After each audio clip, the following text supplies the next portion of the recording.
చెప్పారు మీరు ఏం చేస్తున్నారు ఈ 2 ఏళ్ల నుంచి అంటే అంతకుముందు ఏం చేశారు ఇప్పుడు మీరు మాట్లాడారు మీరు లేకపోతే ఒక 4-5 ఉన్నారు మీ స్పోక్స్ పర్సన్స్ ఏవో మీరు పాపం హోంవర్క్ చేసుకుంటారు ఆ కాగితాలు పట్టుకుని వస్తారు స్టాటిస్టిక్స్ చెబుతారు ఇవన్నీ బాగానే ఇదే సోషల్ మీడియాలో మాట్లాడండి మీ జోలికి ఎవరు వస్తారు పవన్ కళ్యాణ్ చిరంజీవి గారిని టార్గెట్ చేయడం వల్ల మీకు వచ్చే ఉపయోగం ఏంటి చెప్పండి మీకు ఎంతో 40% ఉందన్నారు మీ జేబులో జాగ్రత్త పెట్టుకొని మళ్ళీ అది ఎక్కడ మిస్ అవుతుందని పైన ఇలా కోట్ వేసుకొని జాగ్రత్తగా తిరుగుతుంటారు కదా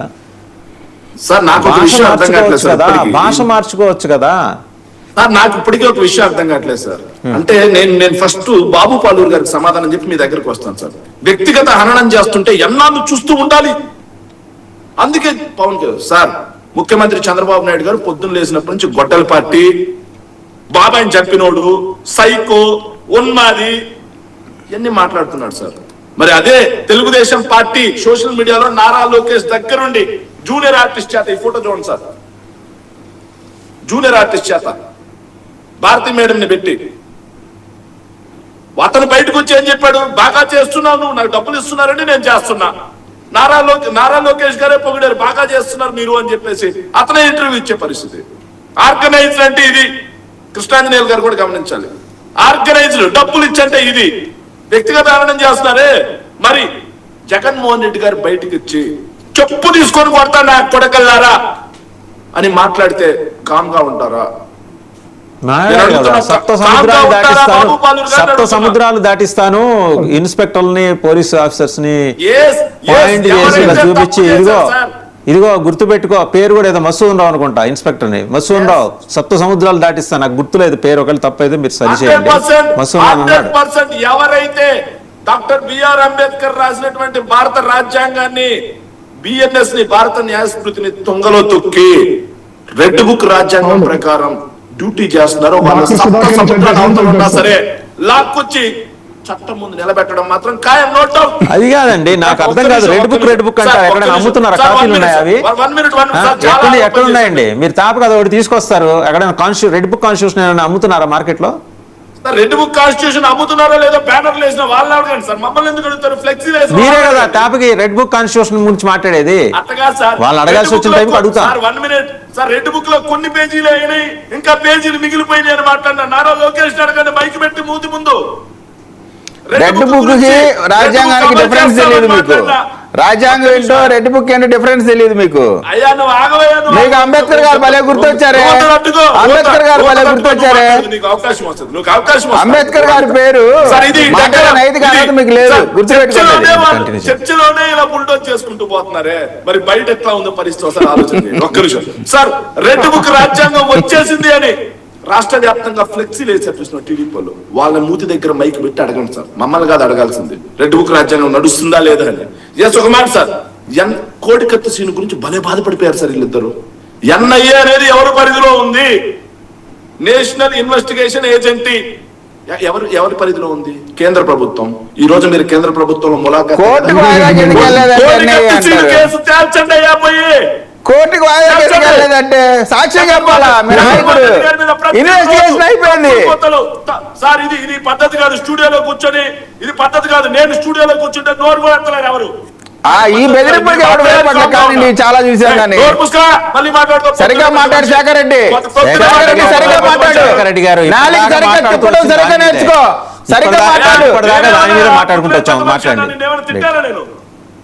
తిట్టారా నేనేమన్నా నువ్వేంగా బెదిరిస్తున్నావు నన్ను ఎవరు నువ్వే బెదిరిస్తున్నావు నన్ను నాలుగు చెప్పడం నేర్చుకో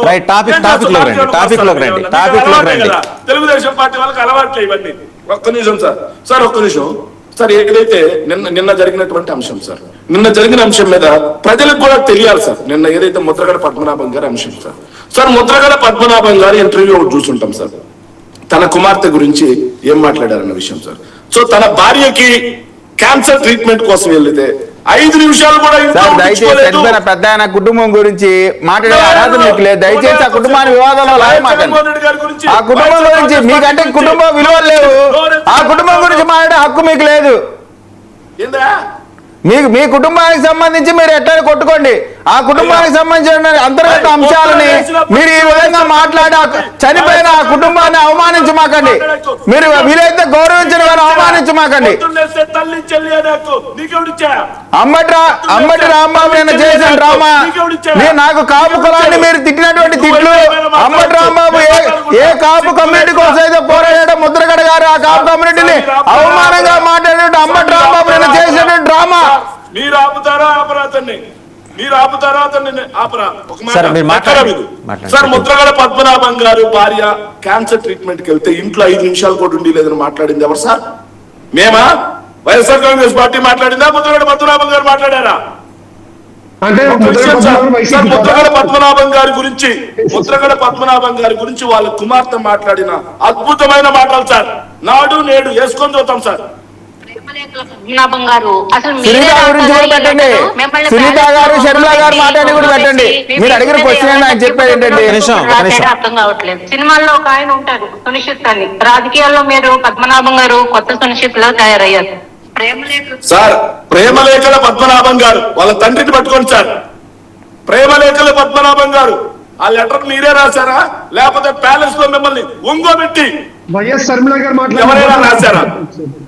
సునిశ్చిత్ కామెడీ యాక్టర్ ఉంటాడు సార్ సునిశ్చిత్ అని, సునిశ్చిత్ తో ముద్రగడ పద్మనాభం గారిని పోల్చారు. సో వాళ్ళ తల్లి నిన్న వాళ్ళ తల్లి వద్దంటుంది. అధికార లాంఛనాల గురించి వీళ్ళు మాట్లాడుతా ఉన్నారు. కాపు ఉద్యమం సిగ్గులేకుండా కాపు ఉద్యమం అప్పుడు ముద్రగడ పద్మనాభం గారిని చంద్రబాబు నాయుడు గారు నారా లోకేష్ గారి దగ్గరుండి ఎంతలా అవమానించారు. ఇప్పుడు టాపిక్ ముద్రగడ పద్మనాభం గారి గురించి కాదు, మిమ్మల్ని అడిగింది ఏంటి? శేఖర్ రెడ్డి గారు అడిగింది ఏంటి? మీ చేతిలో ఇంకో 2 ఏళ్ళలో ఒక్క నిమిషం శేఖర్ రెడ్డి గారు ఒక్క నిమిషం ఆగండి. మీ చేతిలో ఇంకా 2 ఏళ్ళు ఉంది. మీరేమన్నా మారతారా? మారే ఆలోచన ఉందా? ఆ ప్రక్రియ దిశగా అడుగులేస్తున్నారా? ఆ కోటరీని ముందర బదాబదలు చేసి జనం దగ్గరికి నేరుగా వచ్చే కార్యక్రమాన్ని చేస్తున్నారా? 7 కంచెలు 8 కంచెలు ఉంటాయి మీకు మీ లోపలికి వెళ్ళటానికి. మీ నాయకుడిని అక్కడ ఫిల్టర్ చేస్తుంటారు. పేర్లు కూడా నేరుగా చెప్తాను, నేనేం మొహమాట పడ్డాను. తలసిల్ల రఘురాం, లేళ్ల అప్పిరెడ్డి,